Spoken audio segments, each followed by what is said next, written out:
यहाँ 3 कलीदी फार्मूले हैं जो आपकी जिंदगी को कामयाब बनाने में मदद कर सकते हैं।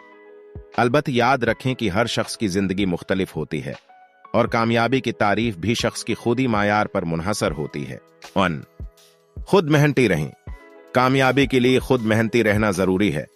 जिंदगी में मकसद तयन करें और उसको हकीकत बनाने के लिए मेहनत करें।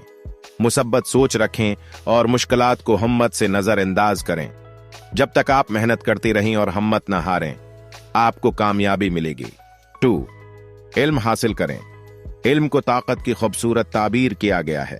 जो लोग इल्म को हासिल करते हैं वही लोग एक कदम आगे निकलते हैं। ताज़ा तरीन मालूमात को जानें, किताबें पढ़ें और खुद को मुस्तकिल तौर पर तरक्की दें। इल्म की रोशनी में चलने वाले लोग उमूमन कामयाबी की बुलंदियों तक पहुंचते हैं। 3. अपनी हमराहियों का इंतखाब करें। आपकी जिंदगी में आपकी हमराहीदारों का बहुत बड़ा असर होता है। इन लोगों को चुनें जो आपको मदद करें, आपकी ख्वाहिशात और ख्वाबों को हमायत करें और आपको मुसब्बत तासिरात से घिरें। खुद को एक परस्कून, मेहनती और कामयाब जमात के साथ रही। एक और बात याद रखना, अगर आप हमारी चैनल पर नहीं है तो प्लीज हमारा YouTube चैनल सब्सक्राइब करें।